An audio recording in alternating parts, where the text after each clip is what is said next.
Welcome to this episode of the Lincolnshire New Folk Movement. We're taking a little bit of step away from folk today, but we've still got like an independent singer-songwriter here to talk to us. I'm very pleased to say that I'm joined by Roger Blodgey Witham, who's given me permission to call him Blodgey, which is Yeah, yeah. I'm very pleased.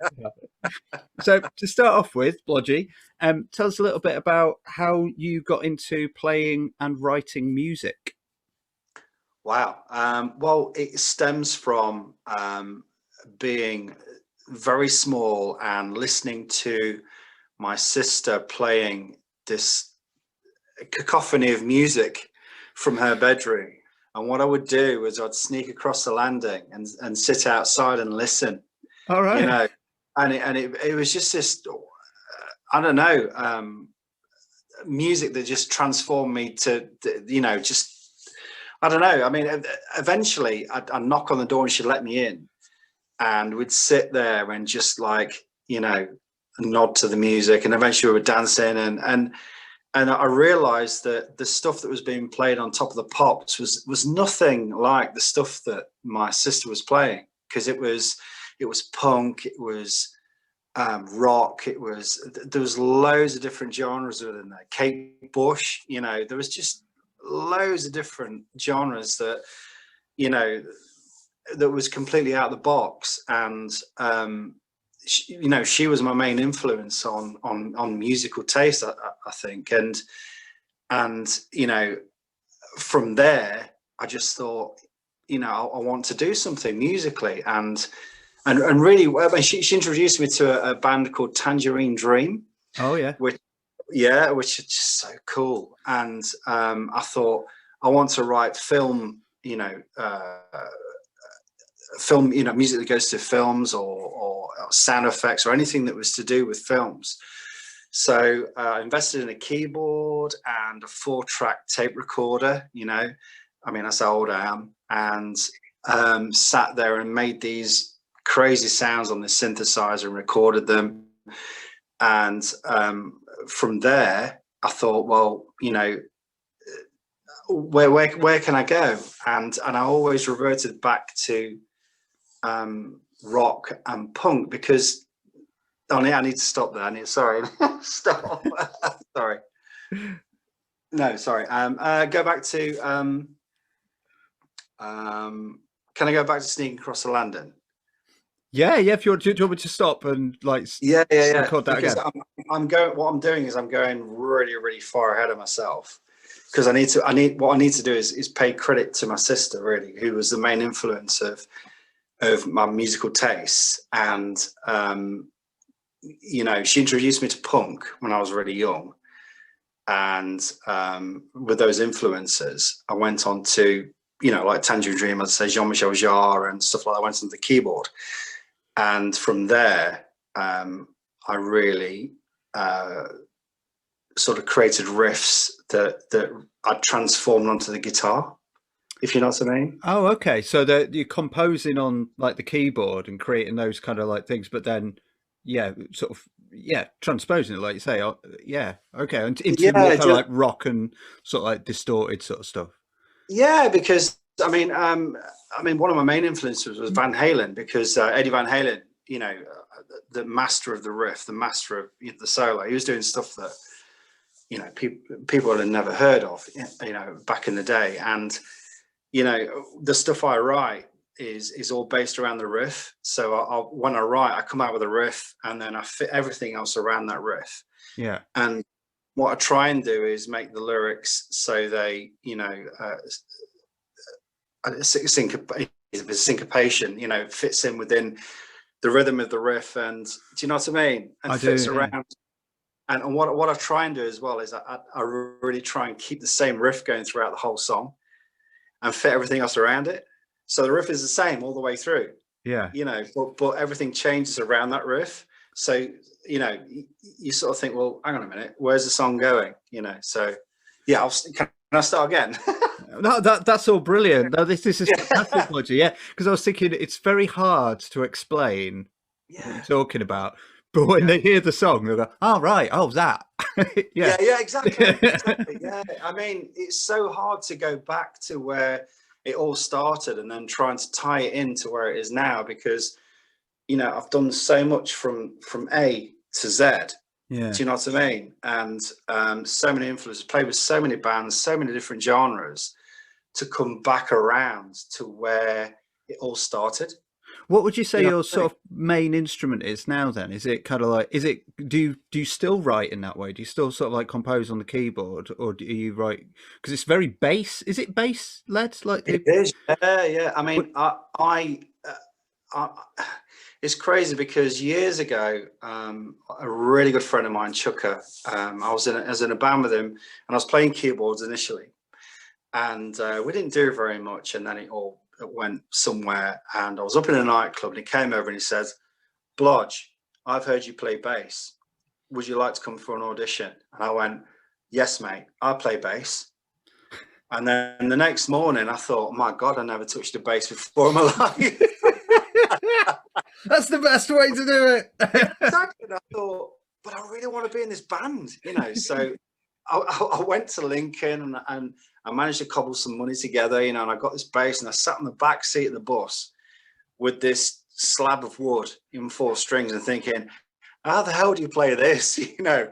But I found this really weird affinity for it, you know, this rhythmic style of playing, you know, and I picked up slapping that I didn't really know a lot about, and stuff like that, and I really love the feel of it. That the length of the guitar was like, hey, you know, it's you know what I mean, you could feel it, and anyway, I got in the band, and we did loads and loads of stuff, wrote loads of music, and did loads of tours and gigs, but which is great.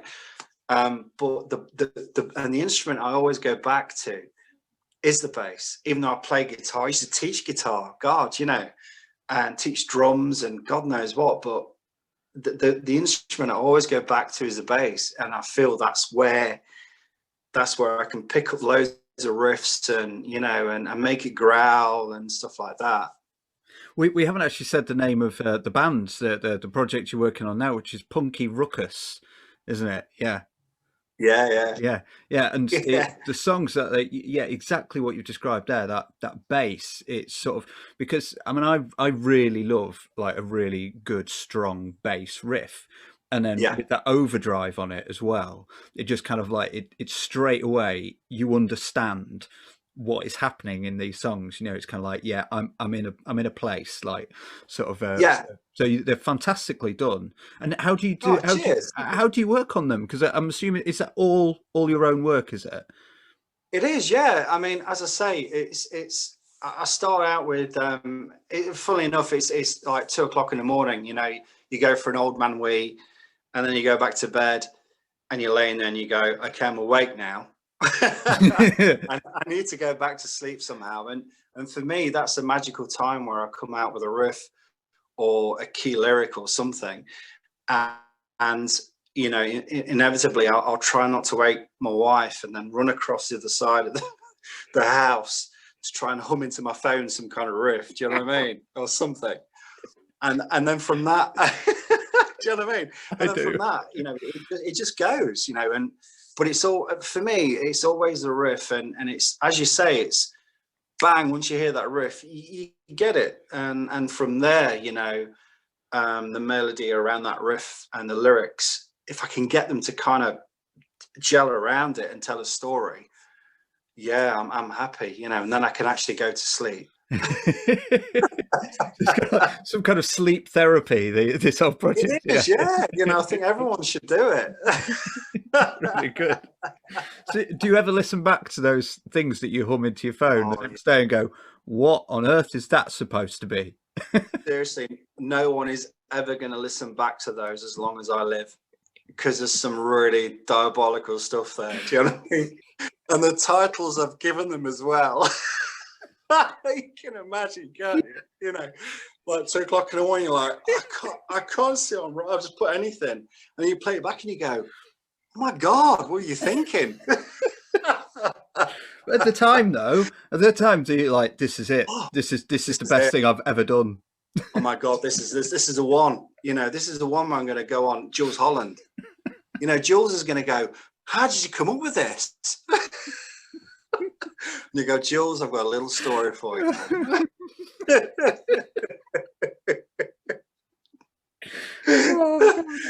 Sorry. No, that feels very familiar. Yeah, yeah, yes, oh, that's good. Oh, it's nice to know I'm not the only one. Yeah, yeah, that's good. Yeah. So you've played in quite a lot of bands and stuff before moving on to this. Yeah, I mean, I've been really, really fortunate. You know, as I said, I started in a band called Watershed, which was like covers, but we did a load of our own stuff. And then from that, I moved to Nottingham, back to Nottingham. So I originated in Nottingham and was in a band called Champion Underdog, which was punk, you know, original punk. We never played any covers, which was great. Worked with two brothers, Joe and Tom, who were fantastic songwriters, you know, and that really, you know, it started the embers going. Do you know what I mean? You know, because it was tongue in cheek, but really, you know, some really good songs there. And I was in a band called Skin Limit Show, which was industrial metal, which was wicked, you know, because it's so loud. We used to rehearse in the post office building in Nottingham, which I think has been knocked down now, but my God, it was so loud. And we all wore ear defenders. It was so cool. And then I was in a band called The Scream in Nottingham again. And that was more mod, but a bit of punk in there as well. We supported Jam 69, The Selector and stuff like that. So I was introduced back again to those little embers that were burning away. Yeah. Do you know what I mean? Yeah. And I don't know, you know, from there, I did solo stuff, and I'm back in a band again with Graham, who was the guitarist in Watershed, the first band, and we're doing stuff, Mystery Fire, Tin Men, it's poppy kind of rocky stuff, which is great, which we're doing now.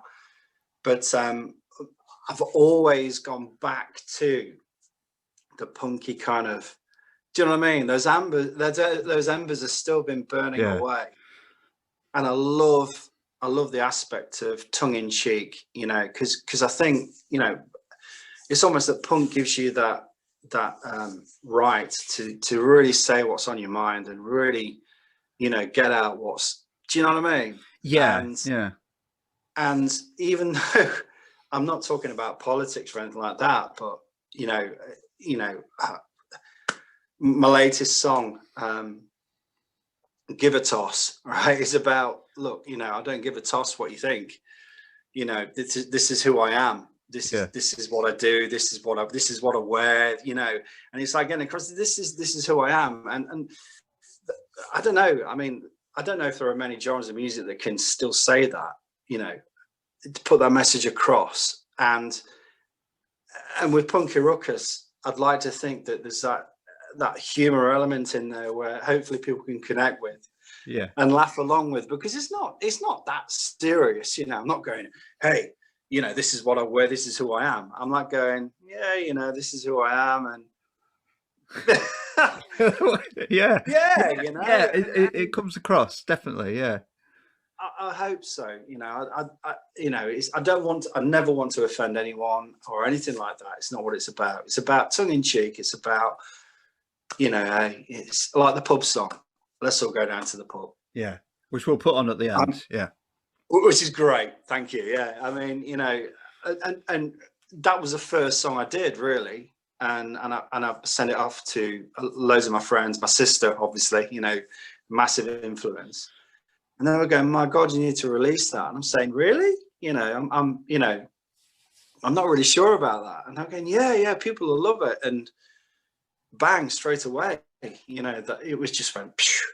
And, you know, it's played on radio stations, which I'm really grateful for, you know. I mean, going back to when I was a kid, you know, that's all I had was the radio, you know, and something being played on the radio was just like, wow, you're a superstar, you're a megastar, you know, and even now I think that, which is great. Anyone that plays your music on the radio is just, it's just fantastic, isn't it? You know, it's a great thing. And when they give it a review as well, and they go, hey, this is Punky Ruckus, you know, blah, blah, blah.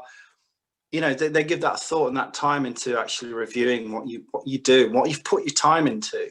and you know, and even though you know, the pub song might come across as, you know, it probably wrote it in about 5 minutes. I didn't, but you know, it's you still put that effort in, don't you? And it's nice, it's really nice for people to recognize that and, you know, say, hey, this is a good song, we all like it, I hope you do too. That for me, you know, is why I'm doing it, really. You know, people just say, I really like that. I don't care who it is. You know, it could be next door's cat. Do you know what I mean? I don't care. People say, I really like that song. I'm like, I'm made up. Yeah.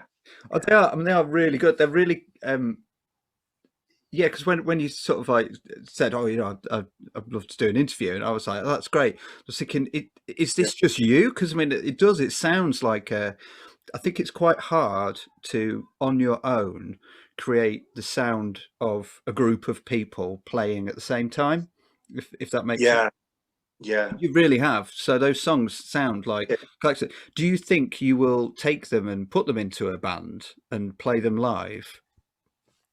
Well, initially when I started writing, I thought, right, you know, I want to take this solo because, I mean, I'd been in bands, you know, it's like getting people all together at the same time and you know, for gigs and whatever like that. Sometimes it's hassle, you know what it's like. And I thought, no, I'm going to do this solo. So originally I was going to do it with a drum machine. And originally I was going to do it with a really crap drum machine. Yeah. To give it that edge, you know, really, really bad drum machine. But then I thought, you know, that might detract somewhat. So I'm fortunate enough, as I say, I've been in bands where I know lots of drummers, and I contacted them and said, you would be up for it. If you ever went live, we'd be well up for doing the drums for you. So I thought, great, that's 2 people, that'll do me, you know. And that's why originally I wrote everything on the bass, because it's what I'm used to. And the sound I've got I really like. It's edgy, it's gritty, it's, you know, and I thought it's just going to be 2 people. But I mean, going back to making it sound like a bigger than it is, when I record it, I record it as a drummer would. I try to think how a drummer would play along. I mean, I used to teach drums, very basic drums, so I can play a kit roughly.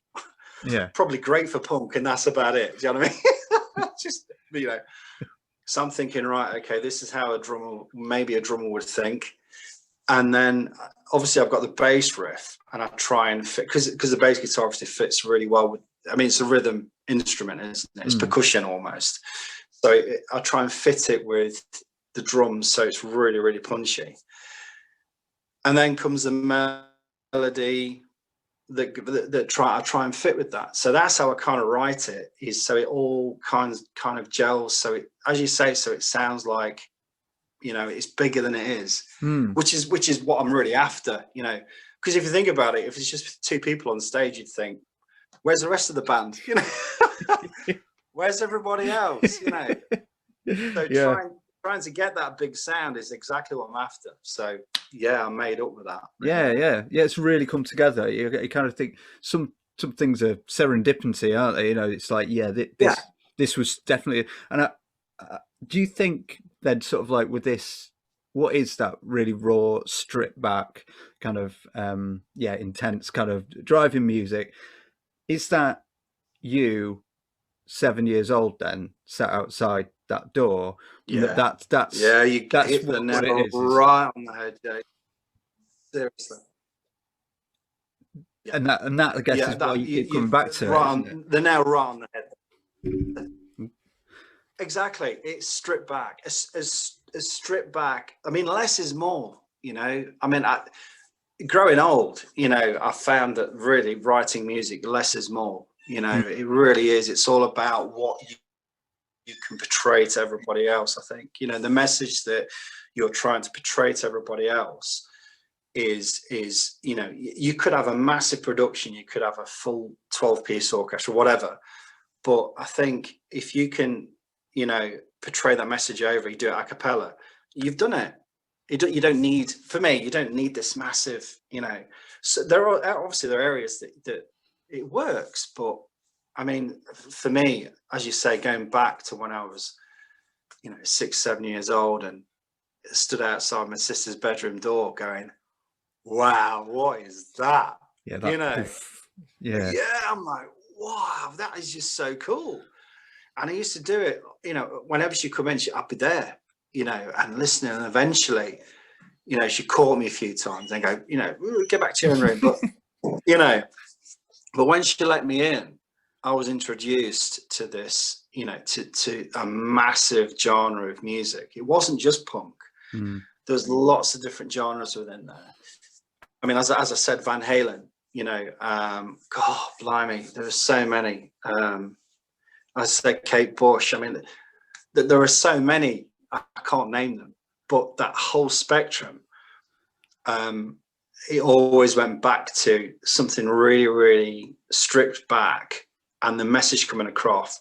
Like, I'll go back to Van Halen, for example, you know, the riffs really, really, everything surrounded that riff. You know, Eddie had come up with a riff. I can imagine him now going, hey guys, you know, I've got this riff, what do you think? And I will go, we'll just play around that, Eddie, because you're a god.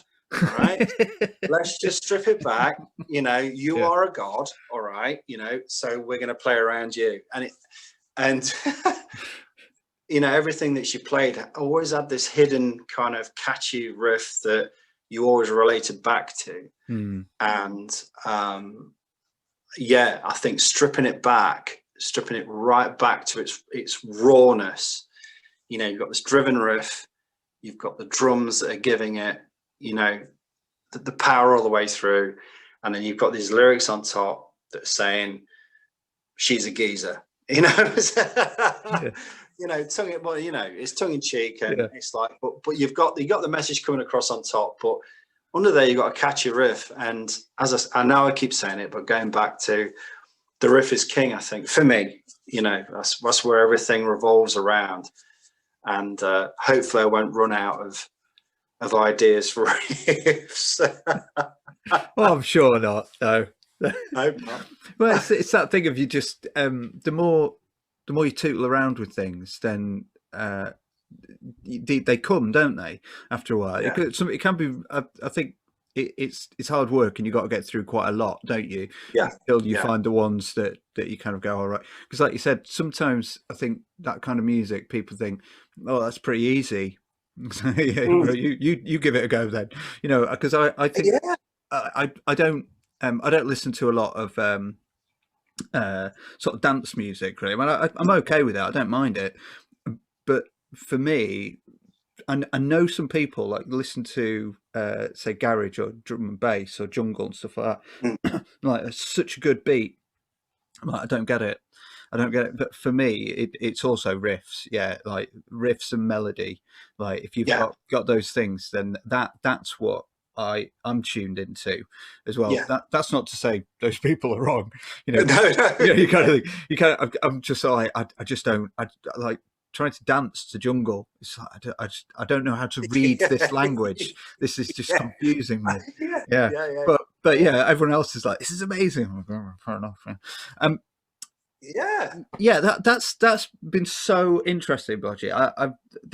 It's just I've enjoyed hearing all that so much, and it's so great to get an insight into how you've taken all those different influences and piled them all into a place, and then what you get out the bottom is this simplicity, but fused with all that care and attention that's come from all the other music and all the projects you've done. So I'm really loving the songs. I think they are fantastic. Thank you.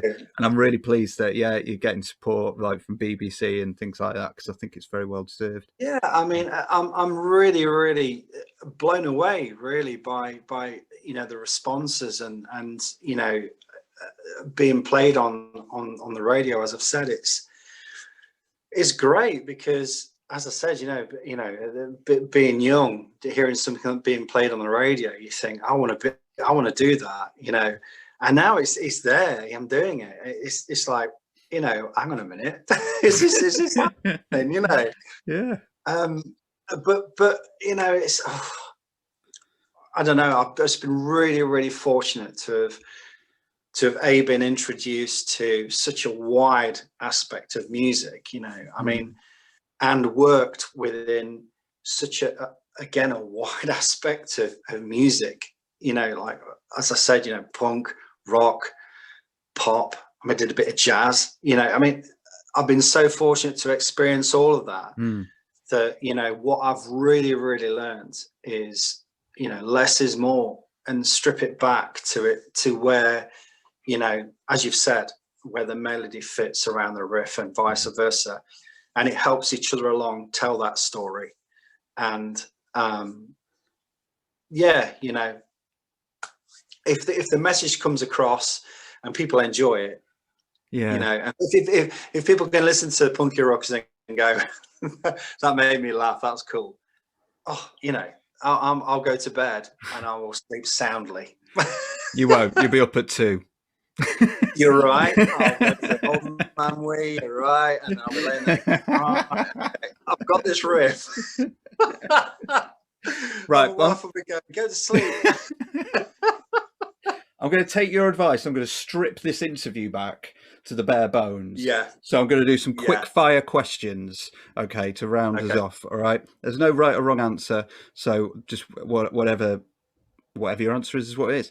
So first one is, what kind of milk do you have? Soya milk. Okay. Is it sweetened soya or unsweetened? It is. It is sweetened, actually. Yeah. I'm on muesli. Okay. Oh God, that's healthy. I know. Yeah, I know. Yeah, it's not very punk, is it? I don't know. You know, we can't all burn out and fade away. There'll be no one left. True. Yeah. The next one is, would you rather always be late to everything that you go to, but you always turn up really well prepared? Or would you rather be early to everything you go to, or on time, but you always forget something? Oh, the latter, definitely. One of my biggest bugbears is being late for everything. It really, really is. So if I can get there early and then, you know, make some kind of quip to, you know, lighten the mood, and so I can remember what I've probably forgotten, I'll go for that one. Okay, early. That's all right. When I was trying it out with the family here, everyone else went for late. But I Really? yeah, they always went, oh, I'll be late and well prepared. But I kind of thought, I think I might be early. I think I said actually what I am is I'm usually late and also unprepared. But, you know, can't have it all, can you? Anyway. So, last one then. Okay. Do you trust weather forecasts? No. No, sorry, you know, but no. You know, where I work, you know, is majority of it is outdoors. So, you know, we always look at the forecast and go, right, okay, we can do this by this time. No. But the most accurate forecast we had was, we're working at a place where the guy we worked for was a Typhoon fighter pilot. And he was a cool guy. I mean, you know, he was like, I was going, have you seen any UFOs? You know, so are you seeing any little green men? But I said, you know, we were on site, and it was like, we need to do this, that, and the other, and but we need to know what the weather's like. It says, I mean, obviously on your phone, or it says this, and he's like, hang on a minute, gets on his phone, and the guy that he uses, obviously they need to, up to the minute, a second almost, weather forecast for when they're flying around. And he made a call and said, yeah, you're getting rain in at 11 o'clock. So, and we're like, okay, honestly, right, 10:59, it came down. I was like, oh my God. Why aren't we going on to my him? phone, it said 12 o'clock. Yeah, we should be going to him all the time. Like, they can do it, they're just not sharing. It's just rotten. Well, this is it. that was all the questions that I had for you, Blodgey. But I'm going to put, because your songs are nice and compact, I'm going to put 2 on at the end. Oh, bless you. Normally it's only 1. There's only one other person who's had 2 songs. Yeah. So and that really, that was the first person I spoke to. Yeah. So I haven't worked out the system properly. They took advantage. Yeah. So yeah, you get 2. I'm well chuffed, mate. That's brilliant. Thank you. So tell us which are the 2 songs that you're putting on. Brilliant. Can you remember which ones you've sent to me? One is a pub song. Yep. I think, was it the pub song? It is. It's the pub song, and one with swearing in it. Oh yeah, SOS. SOS. Yes. Which is SOS. Yeah. Which is same old shit. Yes. Yeah. It's a cracking tune. Yeah. So I'm going to put that on anyway. Cheers. I'll put a warning on at the beginning. Oh, nice. But yeah. Okay. Well, thank you ever so much for joining me, and I hope you have a great evening. And hopefully, I'll get to see you playing out with Punky Ruckus sometime. That'd be brilliant. Yeah. Yeah, I'd love to. A lot.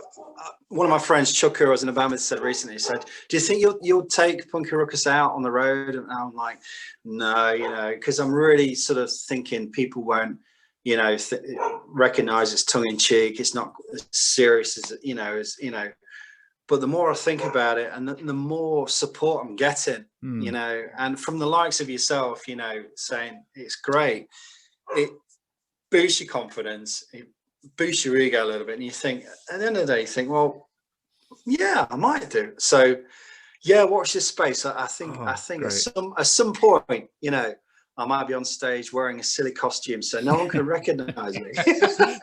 Looking like a Viking. 2-man Slipknot. Wearing all masks, yeah. My beard will be about 3 foot long by that point, so I'll just put it over my head, so it'll be fine. That's good. Yeah, nice. Yeah, it's good to have good long. It's battle of the beards. I mean, yours is looking really cool. Mine's not. I need a bit of work on this. Well, yours is trimmer than mine. Mine kind of needs tidying up a bit, I think. Yeah. But anyway, well, I've been booked into a guy in Louth. What is it? I know. Grits. Grits. Yeah. Grits. Yeah. So I'm going there for a bit of. By the time I get there, it will need a tidy up. So okay, I'm going there. Right. When I come out, I'm in head tattoos and I look like a Viking. I'll be there with my shield. Yes. Or Vikings. Yes. So, yeah. Well, that's been great. Thank you ever so much for your time, Blodgey, and I will see you again soon. Okay. You take care, mate. Yeah. Thank you ever so much. Thank you ever so much. I really, really loved it. Thank you. Oh, you're welcome. Thank you so much. I've enjoyed it. Take care. Good night.